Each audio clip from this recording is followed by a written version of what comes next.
everyone to ISDP.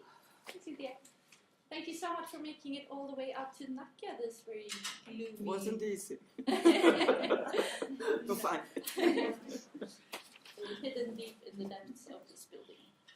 So, today we are here to discuss whether gender inclusion can contribute to sustainable peace. And I'm very happy to have two distinguished speakers here with me today. We have Lena Sundh, former Deputy Special Representative... Oh, sorry. I will ask them Deputy SRSG. SRSG. It's on the board. Yeah. To the Democratic Republic of Congo. And then Bjertén Günther, who's a researcher at SIPRI's Peace and Development Program. My name is Lena Bäckman. I work here as the Outreach Coordinator. If you're tweeting from this event, you can use our hashtag ISDP Forum. And also feel free to tag us using our Twitter accounts. So before we begin, can you please just give us a brief introduction and background of yourselves? Lena? Yes, well, my name is Lena Sundh. I worked mostly at the Ministry for Foreign Affairs, but also with the UN. At the Ministry for Foreign Affairs, I worked on very much on peace and development, security, peace and development in broad, not particularly women, peace and security, although that has of course been a part of it. Worked a lot on conflict and particularly how to help conflicting countries to sort of get started again. I'm also a member of the Swedish network on mediation, for Swedish Women Network on Mediation. And I'll come back to that, I'll say a few words about that also. At the UN side, I worked in Cambodia for many, many years ago. I worked as a deputy SRSG in the Congo, was at the time of MONUC, now it's MINUSCO, but then when it was MONUC. I was also the head of the office of the High Commissioner for Human Rights in Nepal at the time also when the peace agreement was signed there. Yeah, actually one more thing. We are now, Swedish government is now into its third action plan for 1325. I chaired the first two, actually, the working group in the ministries on that. Thank you. Emma? Yeah, my name is Bjertén. I work at SIPRI in the Peace and Development Program, and I focused in the past on, and now as well, on gender-related security issues and development. And I have my master from Uppsala, Department of Peace and Conflict Studies, and I've been specifically interested in the past on gendered aspects of disarmament, but now I work more broadly with development issues as well. Okay, thank you. So I thought we could begin today just to set the framework. Emma, if you can just describe the background for UNSCR 1325. What does the resolution entail and why was it implemented? Yeah, I think there's a lot of people in this room that are experts in this as well, I know. But what's unique with this resolution is that it was adopted after years and decades of actually women's groups and civil society that advocated for this resolution. So that is quite unique, I think, with this resolution. It came from a grassroots level. And then it's often they wanted to implement a gender perspective in security issues. That was the goal. And so I think it's quite easy to just, this easiest way maybe to summarize this resolution is to talk about the three P's. Like the prevention, it's about conflict prevention, and it's about women's participation to increase women's participation in security and conflict-related issues, and then and also peace building, of course. And then it's protection, and that's very much to ensure like women's protection in conflict and women and girls' protection in conflict. And that was also an issue that was very much became a big after the awareness of the sexual violence that happened, like the sexual violence in several of the conflicts in the 90s. That was also, you could see like probably a result of that. And then so that's very short. But today, I mean, this resolution has developed, and now today it's actually 8 resolutions. So these follow-up resolutions has also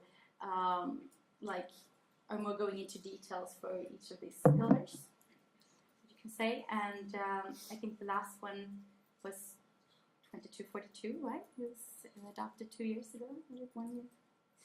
So For the inclusion of men. I think that one addresses like men engagements as well, right? If I'm not. Yeah. Do you remember? So, but it also the last one like also addresses, for example, violent extremism and women's inclusion in how to address that issue. So you can see how also these resolutions they reflect very well on the security challenges that we face. It also addresses, for example, climate-related security issues. So. Yeah. So these together, maybe I should just say, they are called the Women, Peace and Security Agenda. So then you refer to all these resolutions. Can I add one thing, which I think is very important, because there are discussions about that, and it is controversial, and I know that. But I think it is extremely important to remember that, or go back, the UN as such has worked for many, many years, or basically since it was founded, with issues on equality, status of women, etc. But that was, and the famous women's conferences. I know Johan, who is sitting here, was in one of the very difficult one in Nairobi, wasn't it? Yes, which was Copenhagen. In Copenhagen. Yeah, Nairobi was the first, and then it ended in Beijing, really, with this. And there, of course, it said also was women and peace were on that agenda also. But that is all on the General Assembly agenda. So it really did not have that much to do with the peace and security. So it was, I think it was really when the Security Council adopted 1325, then there was an acknowledgement that women are needed for peace and security, for international peace and security, even since that is the mandate of the Security Council. So I think, and this means that where there have been discussions is 1325 about equality and the rights of women, or is it about peace and security? And so, I'd be glad to hear your opinions also, because I am all, for me, this is not primarily about equality. It's primarily about an acknowledgement that women are important for peace. Then, as Emma said, one of the pillars is the participation. And when women participate, that is probably one of the best way also of building the equality. So I think we can also say that equality in the long term is also very important for peace. So it's it's not that equality is not important, but equality is a prerogative of the General Assembly. That's where that is primarily done. Security Council is peace and security. And for me, it's a very, very strong support to the equality of women with men saying that women are needed for peace and security. Definitely. So we've touched now upon the concept of participation twice, at least. But could you just define this concept for us? What does it entail? No, yeah, I think it's very interesting and like it is. I think it's worth asking what do we want to achieve when we talk about women's participation, and there are like different feminist arguments that underpins the demands for women's participation, and they're a little bit different. And for example, a researcher called Katrina Roach, she's been looking at these different arguments in relation to the WPS agenda, and she talks about the role model argument, that if we see like women in this position working with security related issues, we can that might increase the self-esteem among other women, and that might also make them want to challenge the gender norms that are very strong, and that might also that might that is an objective, like that the women don't want to, that these ideas we have in society that are also different in cultures, but how sorry, now I just but like that for example, women are not participating because of the gender norms in society, that it's not appropriate for women to work with security related issues, for example. And then we have the justice argument that since women are 50% or in sometimes even 51% of the population, they also have it's just unjust to exclude them from the decisions since they also are impacted by the decisions. So that's kind of simple. And then we have the different agenda argument that women, because women and men have different experiences of war and conflict due to social roles in society, women they have another background, like experiences of war, so they bring another expertise to the negotiation table, for example, and they also impact then the agenda. So if women, for example, were excluded, their, like for example, women's needs would be less likely prioritized in for example, peace agreements and so on. And then we have the last argument that I think is important is the larger dream argument, and that you could see it's not about just focusing on inclusion of women, but it's also about transformation of international peace and security more broadly. And here you could see that many of these women's organizations that were pushing for this resolution, they had it was kind of clear that they wanted to change the system. For example, it's also quite clear in 2000 when we had the 15th anniversary of Resolution 1325, and the global study, this big study came out that was based on interviews with women's organizations and with researchers, and it's a big kind of thick report. There's one of the citations that I think illustrates this quite clearly, and that's women, peace and security is about preventing war, not making war safer for women.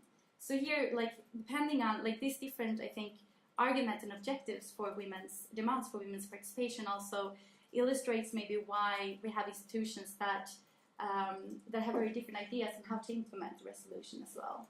And you can see, for example, if you talk about feminist theory, that a radical feminist approach is more that you want to change the structures, while a more liberal approach might want to try to increase women's participation within the existing structures. So often in these debates you can see these tensions between different groups as well. Well, and so I'm coming back to that the main reason for the participation of women in this context is what they contribute to peace, and I think for me it is also quite. I think that many women's activists have sort of see the possibilities with Resolution 1325, which I also do, but I think that you cannot, or you must ask yourself, how much can you actually load a peace process with transformation of structures and so on. It's not obvious to me that this is the right way to go. It's like we're putting everything into this peace process. But you could also see a peace process as a way to normalize. And then regular democratic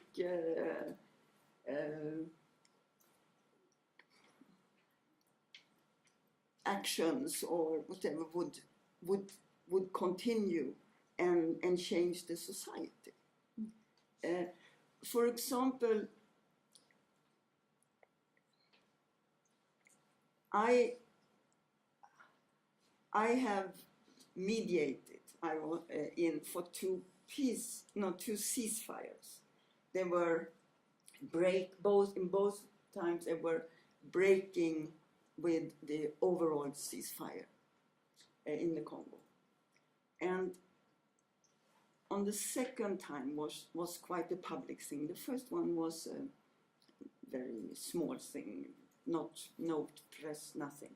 Second one, we landed in Beni, which is in eastern Congo, and there were crowds, particularly of women, with banners, and they said, "Madame Lena, il faut la paix, nous comptons de vous," and all these things. I said, "Poof." And so we came to the area where we were going, where the negotiations took place. There were three parties, two rebel groups, because this had happened because one rebel group had entered into the other's area. And there were about 1 million people who actually could have started to leave their houses if the ceasefire wasn't restored. So we came there, and none of the parties had any women involved. And this was after the adoption of 1325, so of course I thought of it. But I mean, I think we all agree. I don't think that anyone would take a fight here that we should have said, no, there can't be any agreement now until you have some women involved. I mean, that's not what we are talking about. But, you know, if you want to push it to the very end or to as far as you can on this, you could actually have said so. But for me, and that's why also for me, if there is a war or if there is an armed conflict, yes, women should be there, but you absolutely have to have those who have power over those who are holding the arms. And sometimes I feel that we forget that. You know, that when we are talking too much about structures, equality, and so on. Because if we don't get those, unfortunately, mostly military, and definitely almost always men, to actually, would say when there is an agreement, will tell their soldiers that finito. But then we won't have. So that's why I think that the right of women to participate, for me, is not so important, because you must also deliver. Ideally, and unfortunately this is not really possible, but ideally, I think one should try to separate ceasefires from the long-term, forward-looking peace agreement. Because, but that is very difficult. Because when you base the forward-looking also on the ceasefire, you will have those who took up arms really to be very influential. But if you can at least you can do your work and you can broaden the participation when you are looking to the future. And then, of course, I agree. I mean, that's where you absolutely need to have more women. I think that's actually how they describe it in the recent report from UN Department of Political Affairs as well, because they problematize that exactly what you're mentioning right now, that sometimes in the beginning it might be actually hard, but then open up later. Yes. So can we talk a bit more about your experience on the ground, Lena? Because I think that's very important. Are there any, or very interesting, are there any examples where UN SCR 1325 were implemented, and how does it work on the ground? Well, I think it works. I mean, it's very important for the awareness of the actual peacekeeping mission. Definitely that whether people agree or not, I mean, it is not only politically correct, it is politically necessary to pay attention to this. So even those who are a little bit reluctant have to sort of come on board. But I also think that in many ways, there are many ways that you can actually see the advantage also of having women involved. There is one very famous, and this is a long time ago, but it was in I think Macedonia or somewhere where there was a military observer mission, where the Swedish contingent had one team consisting only of women. And with these women being in this team, they then particularly talked to women, local women on the ground.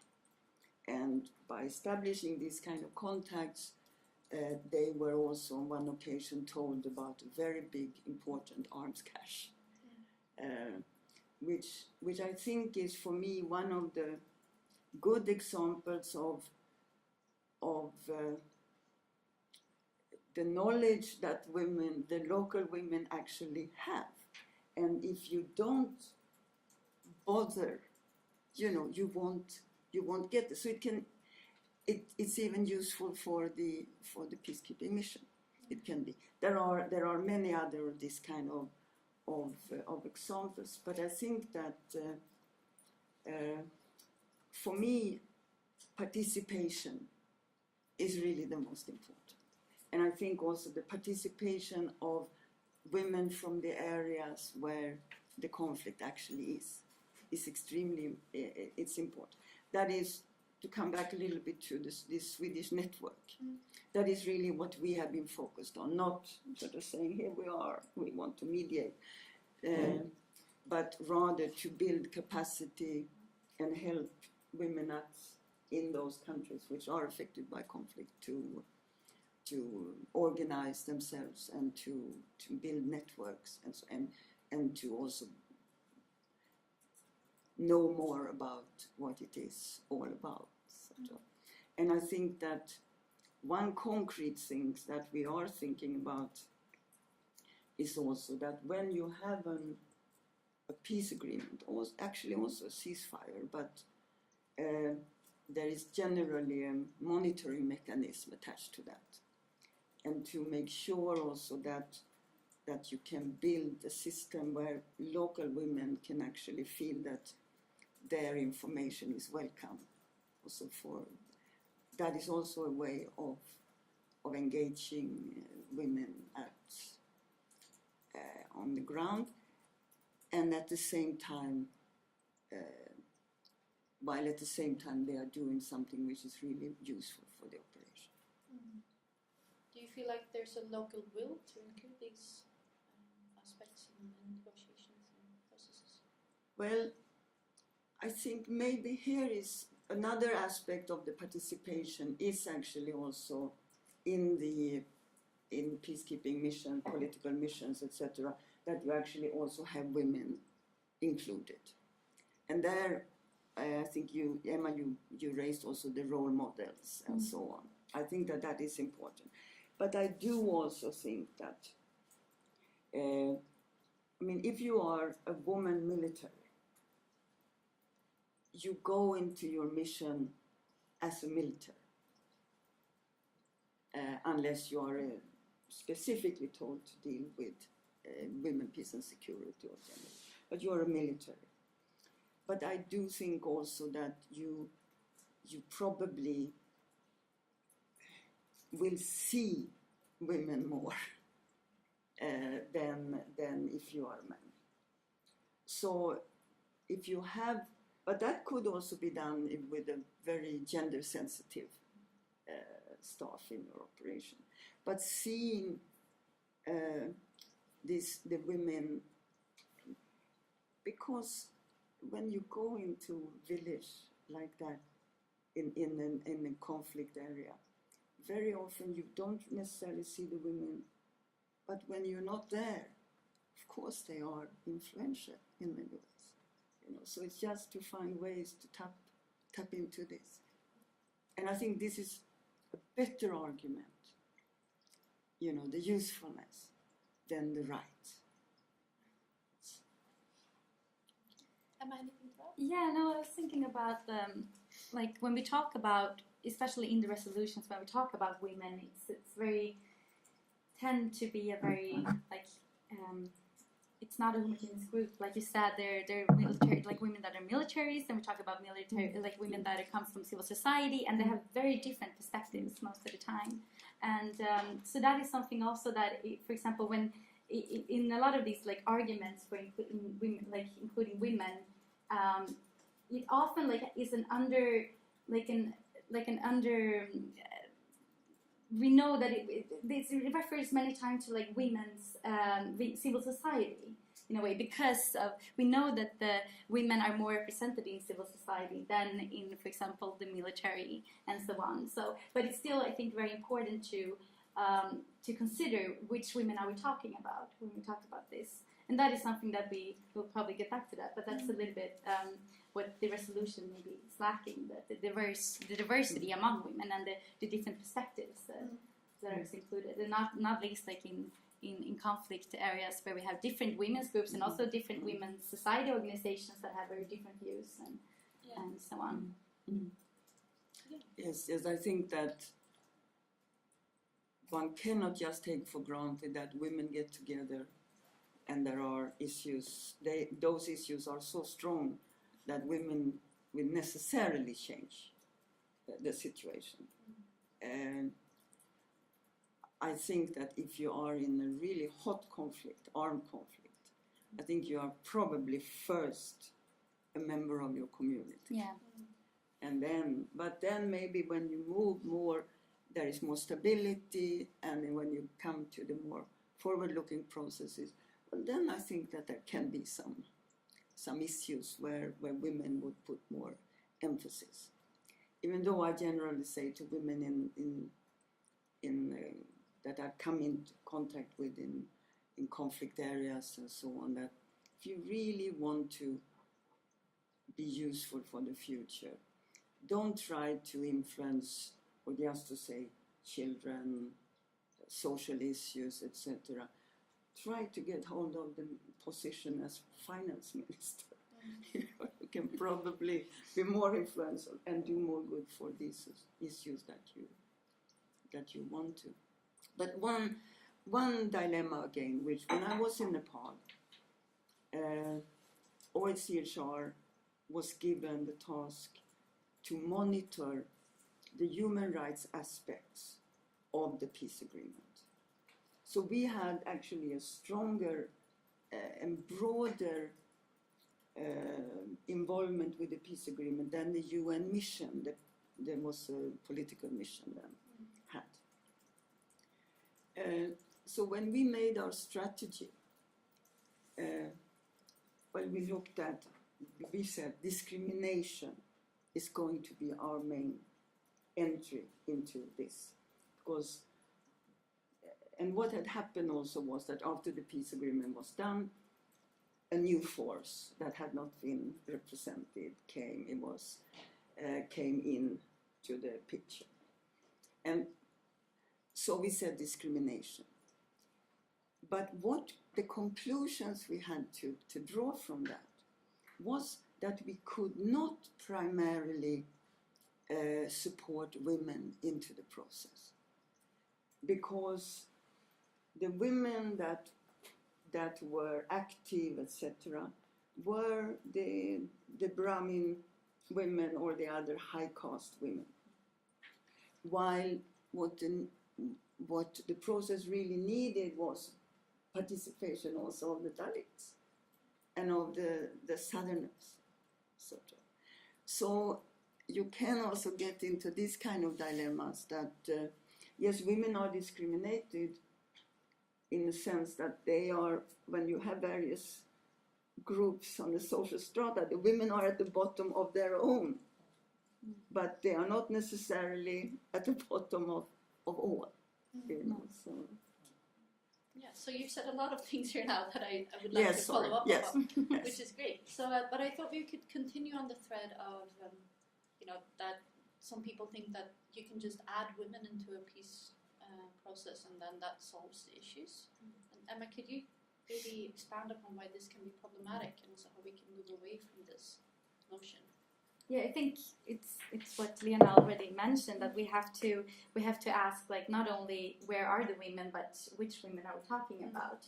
And we've seen, like, in several processes that peace processes that have been criticized for just filling up quotas with women that might not have the capacity to actually influence the process, or that are not that are very, like, from the elite or so on. I mean, we know that it's not only to add women and then that would solve the problem. Not at all.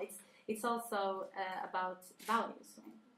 Right? But this issue is also it was addressed in HIPPO, the report on the high-level panel on peace. I always forget. Yes.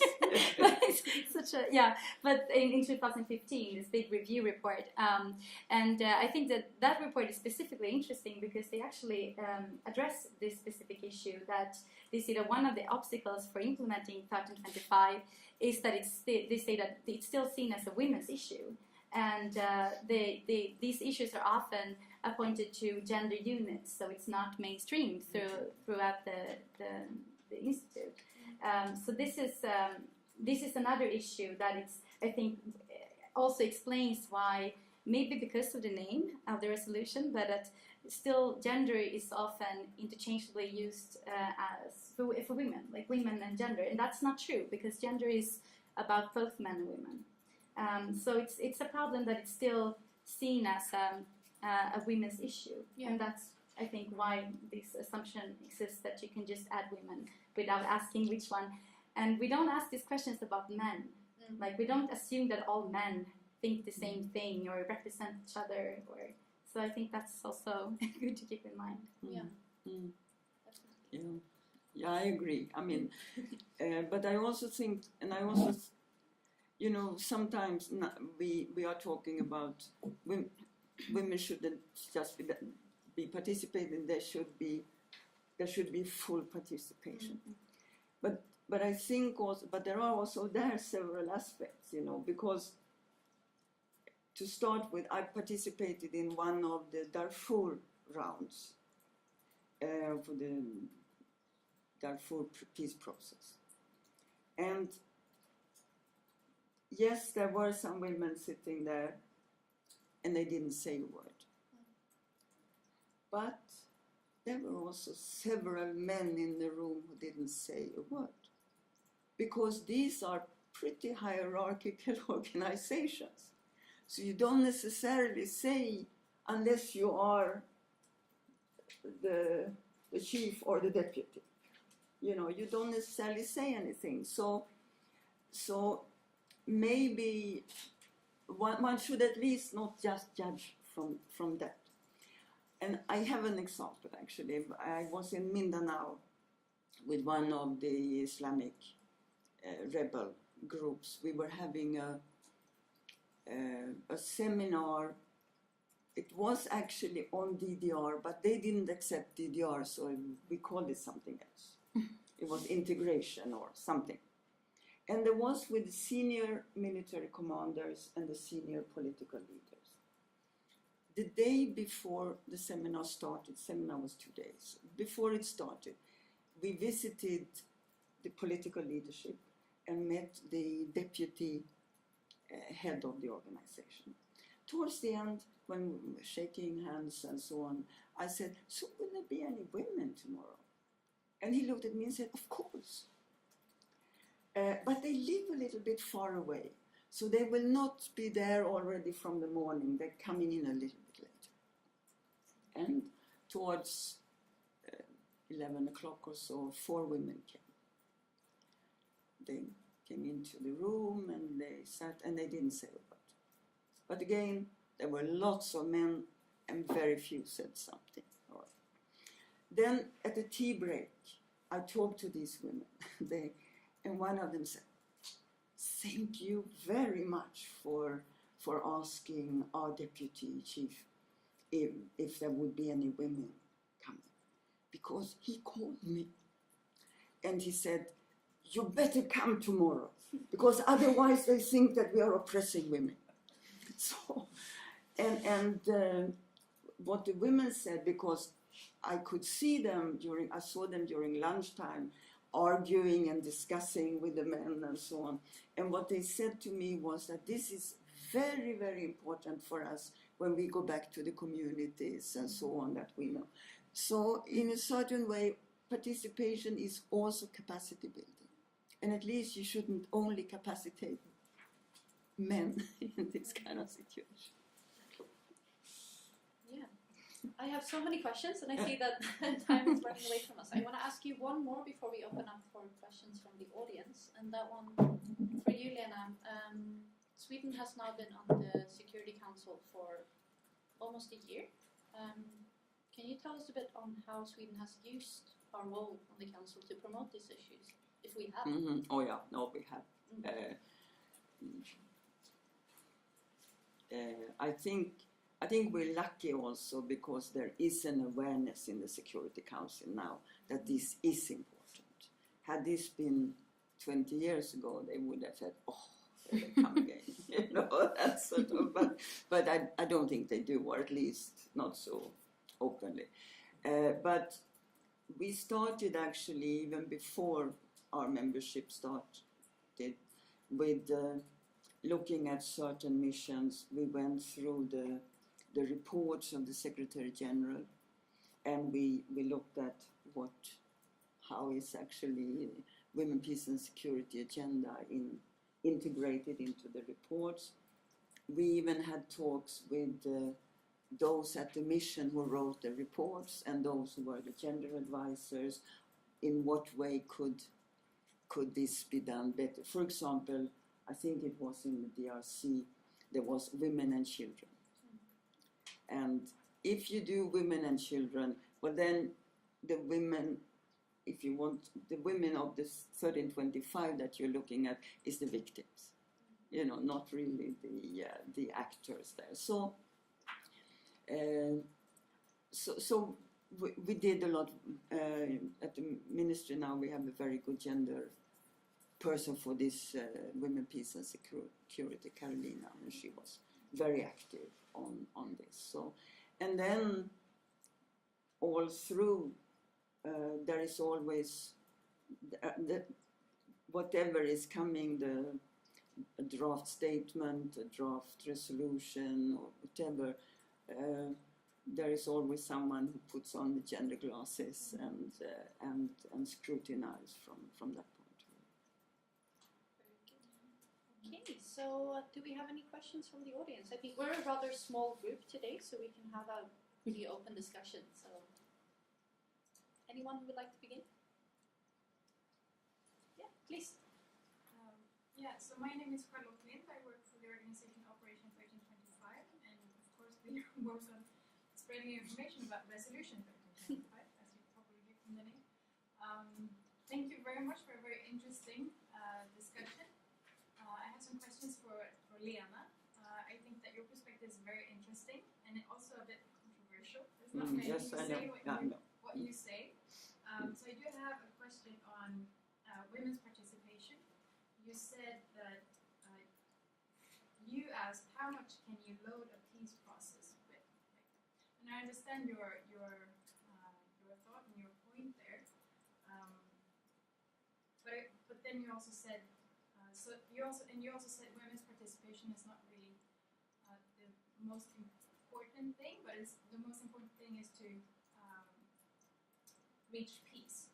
But then you also said that participation is the most important. So I don't really follow your argument. Yes. Can you just explain that? Yeah. Well, well, if I say women participate in general is not the most important, I mean, I feel very strongly that it is important, but I feel that in this context, peace is the most important, sort of, but I do believe women are important for it. I really would like to underline that. But when I then said participation, from the 1320, looking at Resolution 1325, which is about women, peace and security, that one, I think the participation is the most important. Not the victims, for example, because I think that even the sexual violence is easier to do something about if you have active women and not least local women. So that was really what I meant. May I add something to that? Yeah, I think it's like when we look at, for example, like sustainable peace and like there's research from Uppsala, for example, Desiree Nilsson, maybe you know, she's been looking at like how the inclusion of civil society organization, if that contributes to peace. And you can see that according to her studies that it decreases violence in society, and there's different explanations to this, and the theories are that, for example, if we include civil society organizations, not specifically only women, but civil society organizations, that also, of course, means it's, women's organizations, they also have that also legitimizes the peace agreements, like, but then also they have they can also put pressure on, for example, other fighting parties that might not be included in the negotiations. So they could put pressure on, for example, that it makes it harder to recruit combatants and so on. So they have a power. I mean, civil society is very very powerful when it comes to supporting peace agreements or not. Mm. So I think that is a very important aspect to consider. Anyone else? Yeah. Okay, that's more of a maybe career question, but I was wondering how, as women, how did you deal with this kind of really masculine hierarchy and this really masculine field, which is security, and how did you make yourself heard in that area?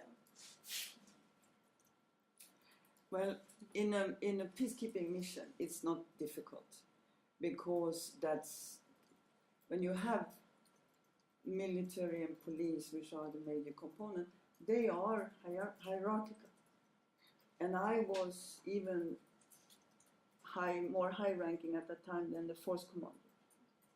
So it was really quite easy. It was only on sexual misconduct that we had some fighting, actually, but otherwise it was. And I remember once it was a colonel from an Asian country who actually said to me, "Ma'am, you are like a full colonel."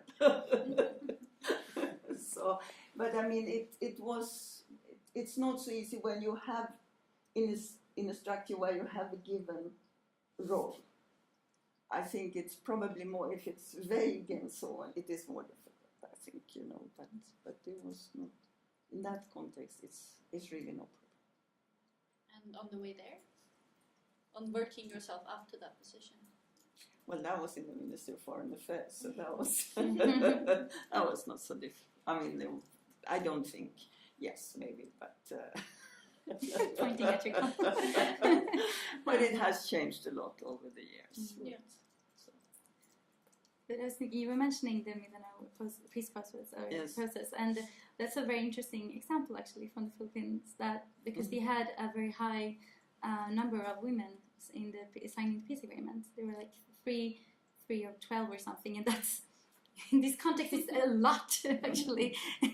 And I heard something about like how, yeah, like there's a report on this, like how these women managed to actually to have an impact and influence. And then one of the explanations was that they were very experienced and they knew the political games. Mm. They knew how to deal with it. So I think that your question is so relevant, because we see also like read this recently, this report from the UN Department of Political Affairs that came out with this report on mediation in gender, which is, there are a lot of recommendations on how to make the mediation processes like more like mainstream gender perspective, and they're really good recommendations. But what do you do when you face resistance? It's still like very challenging. So it seems like you have to know the political game, yes, and maybe course, become yeah. the Yes, of course. That's, yes. Yeah. It was, I mean, the UN was sitting here, has worked many years for the UN, and UN is not an easy organization. If you don't know how to maneuver, you know, it's very difficult. Just look at the statistics for the UN, like, and that's also problematic when you look at the gender equality in the top. Like, it's really bad, and that's the institute they're supposed to help us implement 1325. I mean, that's a management issue. They obviously don't succeed themselves, which is very problematic. So on that topic, what role should men play in gender inclusion? Emma, Yeah. why don't you say No, I mean, this is everybody has to contribute to inclusive processes, and men has a very important role, of course, because we're talking about if we're supposed to address the root causes, which is not actually addressed in the 1325. We talk about like how to implement, like how to increase women's participation, how to deal with like impunity, but we never mention what's actually maybe the root cause is like these masculine norms that also contributes to for example, violence and the like masculine norms that are very much based on that. So what you could do is, of course, to like we all, I think, something we can contribute. I mean, everybody can contribute is to also see like how diverse is this group. Like, I mean, now we're sitting here like 3 Swedish women. This is not very diverse. So, but for example, I mean, I'm not only a woman. I'm also like a Swedish, and I have a Swedish passport, and that's very like a privilege in many parts of the world. And you always have to think about the power dynamics within the group. So that is something that, of course, men also can do to highlight that, like when you're in a meeting or whatever.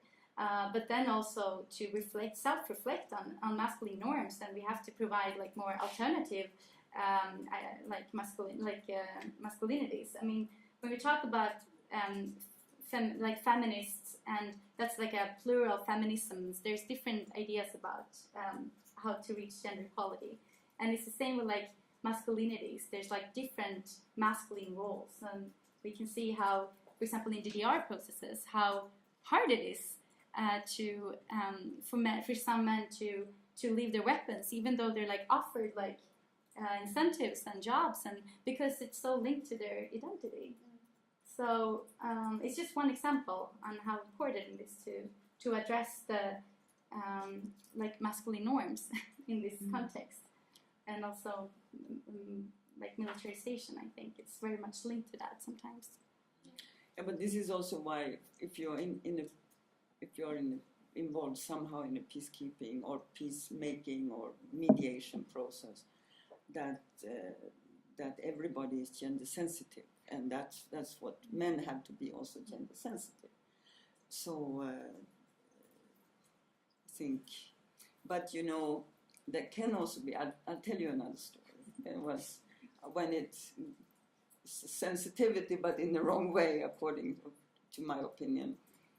We were going in Manuk to start deploying staff from headquarters out to offices in the countryside.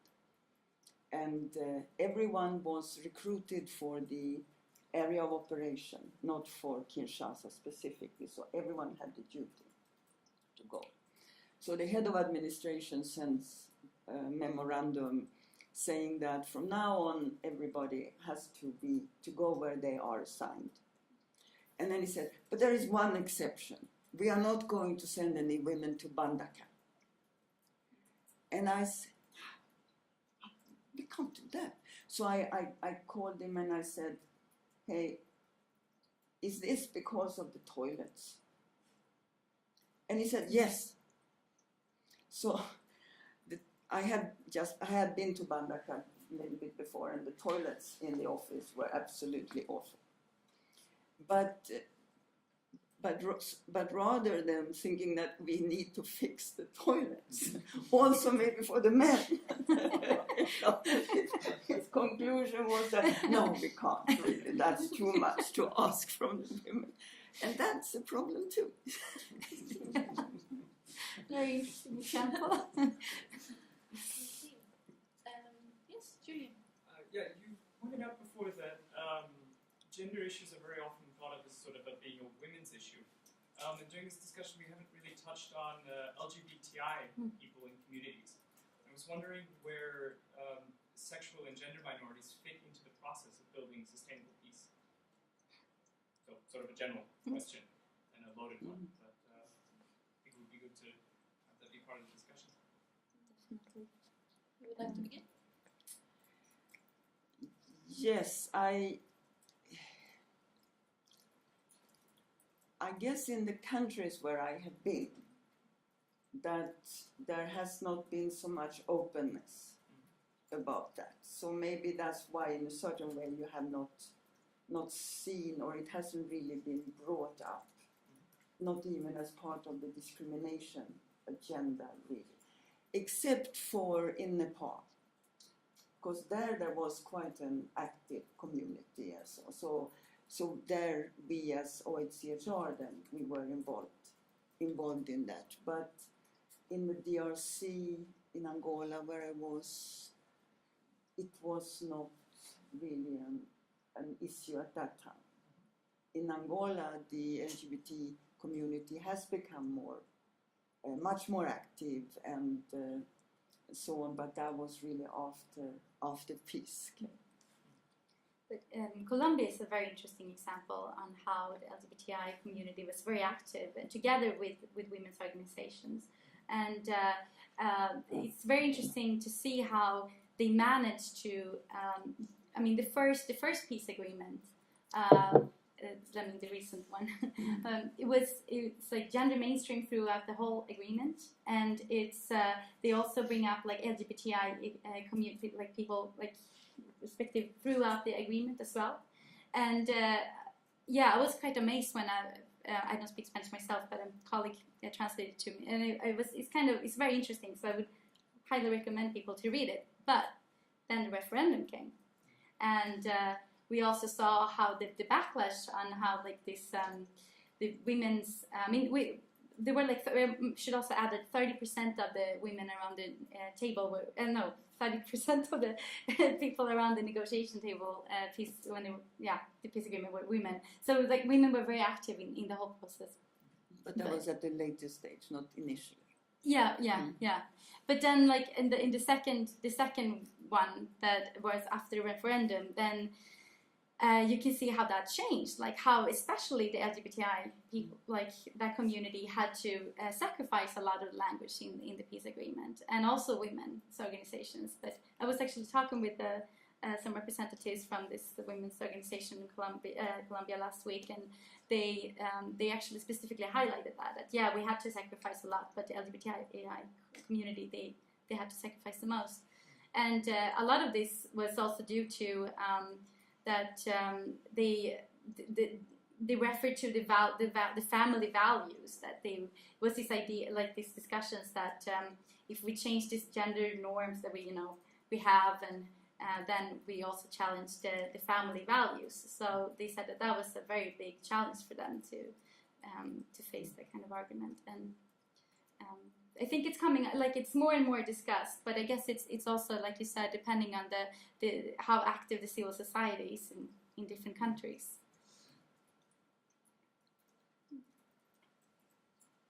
Yes, please. I was wondering how gender equality was incorporated in the guidelines and the strategy of the MONUSCO operation.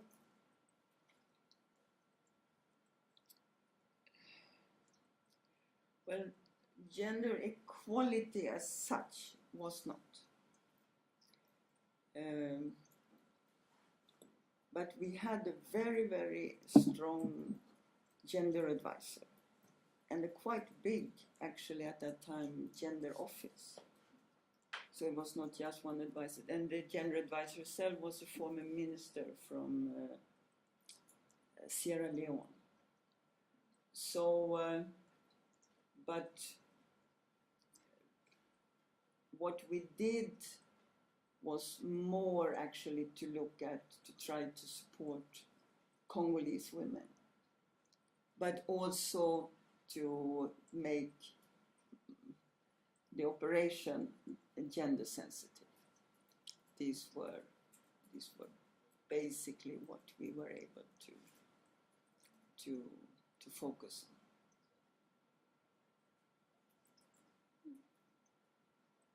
Any other questions? I realized I can't see something. Yeah, please.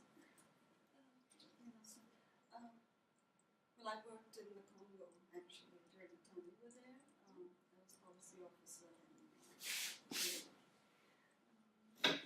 I just wanted to ask you from your experience with the UN, how effective is the UN really in sort of reaching out to the local population and building trust? Because, I mean, there are peace talks and, but then at the local level, you see peacekeepers involved in abuse of women and children and so on. How can that build trust and then have people then later on be included in this peace process? You mentioned about Macedonia in the UNTREDAC that UN women officers in the military or civil police sort of build trust locally. Do you have any other examples in any other missions where they have? Well, you know, I think that there is a lot done. I can take MONUSCO or MONUC at the time. We were constantly battered from various sides of the Congolese society. You know, we were not doing enough. We were doing the wrong thing. We were just going around in our big cars and so on. But whenever we wanted to withdraw from small towns in the interior, for example, when we said we need to move this military observation team from this town to another, there were outcries. People did not want that team to leave. So, and for example, in Mbandaka, that was a town which was completely deserted, abandoned, until the UN came in, and then the people came back. So I think that there is a lot of this. I think there is also, I don't think there is a lot of sexual crimes as rape, etc. It has happened, I know that, but it's not so common. What is common and a big problem is prostitution. That's really the main problem, and that's, I mean, we can't have it, or it's not, but that still happens. But so those are, so there are reasons why the population might not like a UN mission, which are totally bona fide. But there are also reasons where if a peacekeeping mission is involved in checking and making sure that the rebel forces who might have laid down their arms or not are kept in order and not threatening, of course the mission will also make enemies. And I think that's something that is very seldom actually raised. That you go in and you interfere with what a rebel leader or a warlord is doing, and of course what he would like to do then is, and this happened to us, you know, is sort of start mobilizing his own followers, and they start demonstrating towards against the mission. So there are different things. I think that there is actually, once they are in a small town and so on, and when there is a lot of uncertainty, they are, at least my experience in the Congo, I know from Angola also, are generally quite appreciated. Where they are not appreciated, where MONUC or MONUSCO is not appreciated, is in Kinshasa. But they, of course, don't really need the mission, because they are not in that kind of danger, So that's so it's. I think one should also take this into account. That, but then another. Sorry, I talk too much, but just one detail. I think also that when nowadays it has become more part of the job really to be in local areas and so on. But if we look at the big peace agreements that were done in 90s and early 2000s and so on, they were generally focusing at the national level. There were large rebels, maybe one rebel and one government side or a few and so on. And so they were not really meant to build this trust, because this was a process. They were going to negotiate, and they shared the power, so to speak, and then they were going to go towards elections. So, but now, of course, for example, in MONUC, it was only when we could say to the Security Council in the Secretary General's report that the instability in the East actually risked to threaten the whole national peace process, that we were mandated to engage more in the East. You could see how like the research also changed over time. Like in the 80s, there were like after the peace agreements in several conflicts, like the violence actually ended. But then in the 90s, they had this other very complex peace agreements that actually after the peace agreement, sometimes the violence even escalated. So that also changed the understanding within the research as well. That also why it's more focused on peace building today. I have a question for Emma, because I know you just wrote a blog post about the Me Too campaign, and I was wondering if there's a relation between this campaign and if women on the long term can liberate their speech in areas where sexual violence is high and they don't really have the tools to speak out. Yeah, that's a very tricky question. I think that my first reflection was when, due to this Me Too campaign, is that this is such a big issue in countries that have like a high standard of gender equality and like a legal framework in work, then like how is it then in like conflict areas when there's no justice system or like legal framework? So maybe that just addresses how big this issue is, and that it's something that is very global problem, obviously. But what I found was interesting with this campaign, and that we were talking about in this blog post you're referring to, is that at least like we could see like a shift, that this was like women, like mostly women but also men, but they were like enough of being like it wasn't, they were tired of feeling to feel shameful of what they experienced, and instead they put the shame on the perpetrators with this campaign, and like they instead of being like to not talk about it, so like to in a way to come over like the stigma. So I think that is an interesting shift, and it shifts the focus to the perpetrator in a way.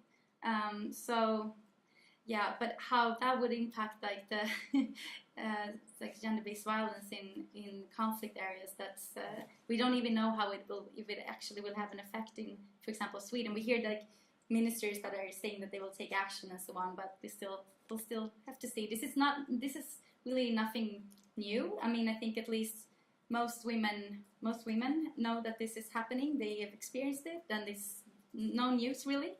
Maybe the how like some of the how bad it has been maybe visualized within this campaign, but otherwise, I guess we'll see. Hi, my name is Katie. I'm also from Operation 1325. I'm an intern. I want to thank you for coming today and giving us this opportunity to hear from you, because I don't often get to hear about first-hand experiences from people who have been involved in peace processes. And thank you to ISDP for putting this on, so thank you. I started thinking about what you said in relation to peace is more important than the inclusion of women. And no, I don't. No, I get where you're coming from. I'm just wondering, over your years of your work and your experience, how you might have changed in your thinking in relation to involving women in these processes. And there's been recent literature that's come out and said that the involvement of women can actually improve the sustainability of peace processes. So in that, it's sort of the end and the means. So I'm wondering how you might think about that differently. Well, I have my first conflict, or where I got close to it, was actually already in Cambodia in late 70s. And of course, then nothing of this was, one actually didn't even think of it. It was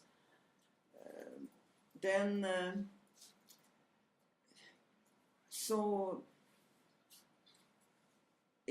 I think that 1325 has really, made you think of this thing, and when you start thinking and you start seeing, and you feel that it does really make sense. So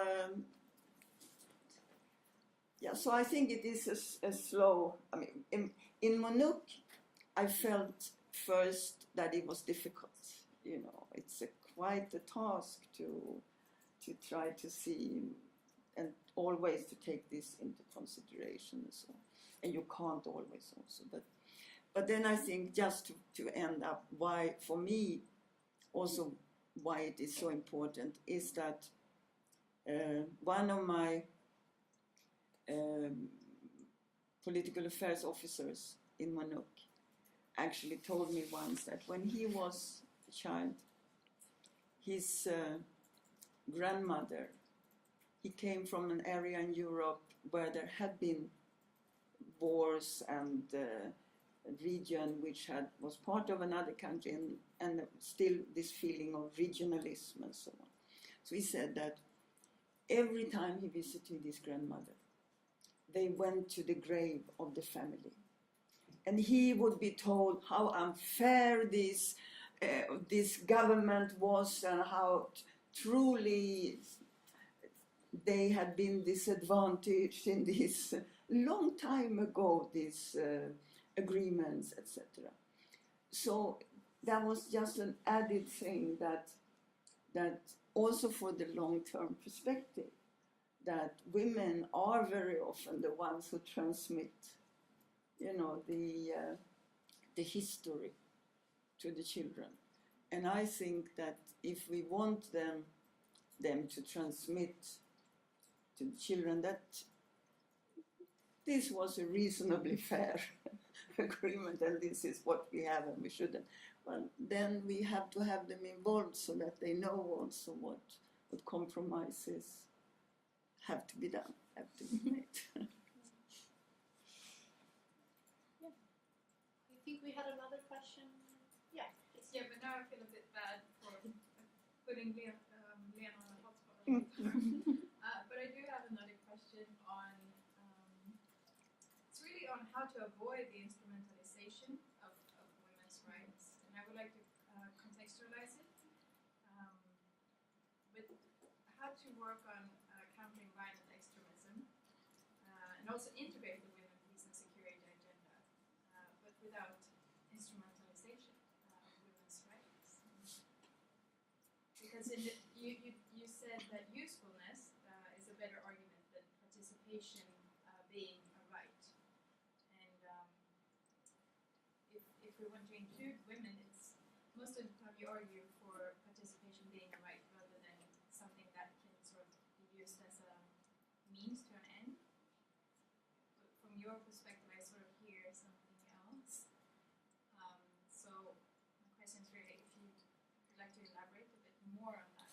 Yes, well, what I'm saying is that, or what I mean, and what is the reason for this is that there isn't really anyone who can, I mean, we, as the international community, we cannot get women to a peace negotiating table. You know, so then how do we do it when we want to help? And I know, for example, Lakhdar Brahimi once told me that for the bond negotiations with Afghanistan, actually he in a way got some women in by adding. And I think that,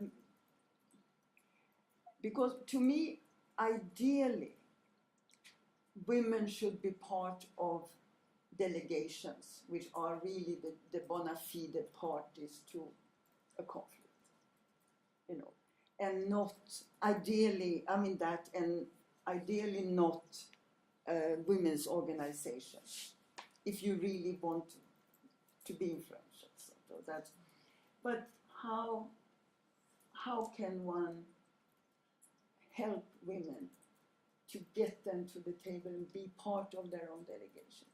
That's when I think that the usefulness argument is better than the rights argument. You know, it's only in that I think it is for me, in a way, a strategic way of seeing it, wanting to achieve the same things, but there is really no way. And then also, I think when you look at the parties around the peace table, where do they get their right from? You know, who and how could one actually say who should have the right to be at the peace table? Because who are the women that would get to the peace table? It's not, that's what I'm saying, it's not so easy, you know, just as to say that they have a right. It's really that. So then make them, help them to be able to show how competent they are, you know, and they will have a better chance to actually be part of it. But of course, they also must be somehow influential if they want to be part of their own delegations. So it's, you know, I'm saying this because I think it is very complicated, actually, and that we outsiders don't really have that much say in it. Yeah, may I just add something? Yes, because please. it is, I think this is a very central question, and it's really hard.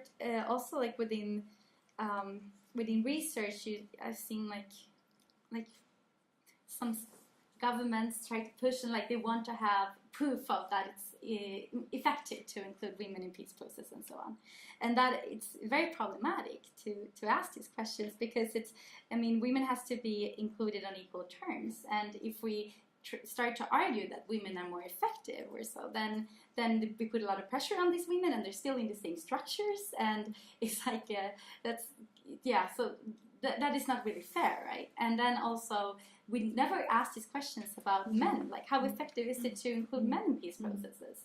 Like, so I think it's very dangerous to start to do that. And also what we tend to do when some people like argue for that women are more peaceful, or like that women should be included because of this, like these arguments they're referring to, like that there's also a risk that we tend to reproduce essentially these ideas about women, that they are like this and they bring in peace, and so that is also very problematic, because that also sometimes undermines their agency.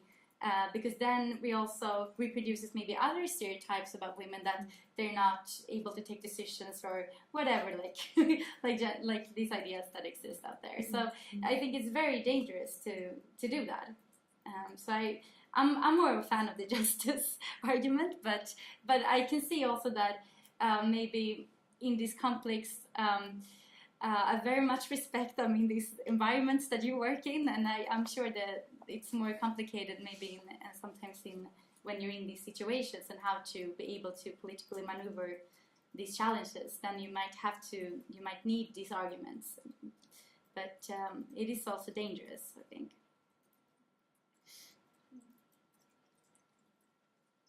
Yes, please. Thank you very much for your presentations. Inspiring and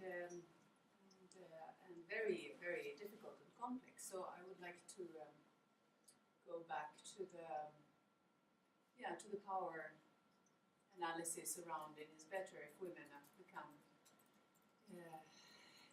Minister of Finance. They have more power there and would maybe be included in their own, I don't know if you said in their own right, but I mean not as representatives of the women's agenda and the development agenda. And that takes me to the root causes with trade, arms trade, extraction industry, and so on. That is so very important, for instance, in DRC, but also, of course, in other conflicts, and it will continue to be. So, if you would just get all the power that you need to spend the money, where would you put it, and where would you see the next year? What should Sweden do in order to really leave a mark on the world after its second year in the Security Council? Now that I think is better that you talk. I still work on. I'm still special envoy to the Great Lakes, actually. So I still work on DRC, and I work also very much on Burundi, where Burundi is a country where, with a 30% quota for women in parliament, they actually have some women from the political parties who are there. I think that's there are not many, but it feels actually that when you see women in that, they know they are there in their own right, sort of, and so they dare to speak and so on and so forth. But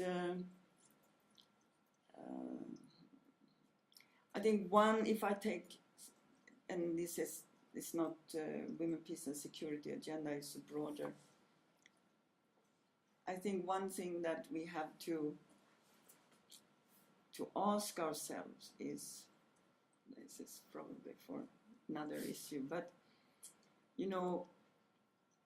I think Europeans, even now with the Americans, I think we do know since some time back that we don't really have that much influence. And take Burundi, take DRC, clearly those who have had influence, I think would be the neighboring countries. And China probably more than the United States, if they really wanted to. Yes, they could have also, but I think China probably more, because US isn't that present. When it comes to the region, we, Sweden and our like-minded, we always stress the importance of the region. But somehow we never satisfied with them, because they are not good enough from human rights point of views, and So I think it is a dilemma. What do we go for something which might be more doable with the region spearheading it, and support even though it's not as perfect as we would want it? For that, sometimes it probably takes brave politicians. So I'm sorry, I really don't have a good answer. Anything to Wow, that was do I have to answer that question as well? No, but I think that it's interesting to see how Sweden, like now with the feminist foreign policy, and to see how Sweden also stepped up after for example, after the Trump administration, and to see how we put more like together with other European countries and other countries, but for example, when it comes to health issues. I think that is when we see how, for example, money are being withdrawn from other states. I think it's very important that Sweden step up and fill those gaps, and so that is really good to see. But then also, like for example, during the conversation I had like last week with this women's organization in Colombia, it's just so obvious that they totally dependent on funding from different states. And still, like now after the peace agreement, like the state, they haven't, they're not strong enough to provide them with the help that they need. So in order to do all the hard work that they need funding. And it was also, it's also obvious, like in peace processes, like when we talk about participation, we also have to know that it takes money also to be able to participate. You have to travel, you have to, all these things. And we know that women's organizations specifically, and like civil society organizations overall, they don't usually have that kind of funding. They don't afford to go to come to Sweden for like big conferences or whatever. We need to support them. So I think that is important in order to talk about inclusive processes. Okay, we have time for maybe one more question. That's it. I would love to learn more about how you were able to achieve the ceasefire you mentioned in the DRC. Yeah, that was. Obviously, those who broke the ceasefire, they knew, because they broke the ceasefire, existing ceasefire. So I think that was easier, but it wasn't easy. And the first one actually, which was with Jean-Pierre Bemba, who is now in The Hague, actually in prison. That was after terrible human rights abuses by his forces. And one of the aspects of that ceasefire negotiation was that I was sitting eye to eye with him. And I told him that we have had people in the refugee areas of Eringeti and so on, and they had interviewed people who had been fleeing from the towns which these forces had taken over and so on. And it was terrible information. Jean-Pierre Bemba at the time, he wanted and believed in a political future. So I think that when you have a rebel leader who believes that he can, once there is peace, he will play a role in the future, in peaceful Congo. So he got actually quite concerned about this information. And I think that really helped push him. The other one was nasty, actually. It was a difficult one. And I almost cried when I left, because we had managed to convince the invading rebel group to return 16 kilometers, to go back 16 kilometers, which I said, oh, that's not much. But it was the signal. And that was really what was necessary then. They withdrew, so the population saw they're not moving forward, they're actually going back. It didn't matter that it was 16 kilometers. So, yeah. So I would just like to end by asking you about what you see for the future of 1325. What challenges and opportunities do you see in the coming 5 years? I think that we have to apply. I mean, I think that the one that I already raised before that was highlighted in the report, the HIPPO report, like that we have to stop to see it as a women's issue, and we have to start to talk about the root causes and to address like masculine norms and I know it's a very sensitive topic to talk about in the UN, but I think that is something we have to start to talk about in order to move the agenda forward. And we see like new initiatives that I feel like just during my time, which is not like I haven't been working with these issues for so long, but like during 7 years, I can see how it's just shifted, and that I see that the language there's more language on this now, and we see initiatives like Men Engage and he for she and so on. So hopefully there's small steps taken in that direction. Yeah. Well, I have seen a lot happen. So I think also that there is more.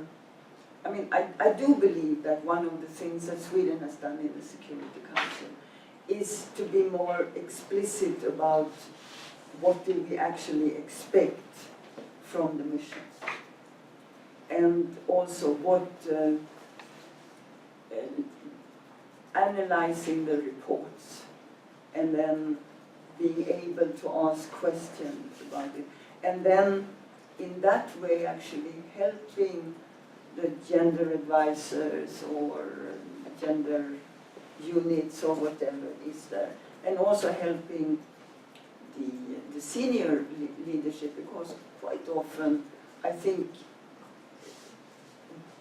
they are aware and they would like to do a good job, but of course when you come into an operation, you have all sorts of cultures there. So, but I think that this 1325 builds awareness, and it also makes it clear that this is political correctness. And I do think that political correctness actually helps to push also or makes it easier for those who want to push it to push. Okay, thank you so much for being here today and for sharing your experiences and your views. And thank you to everyone for coming. And yeah, please join me in thanking our panel.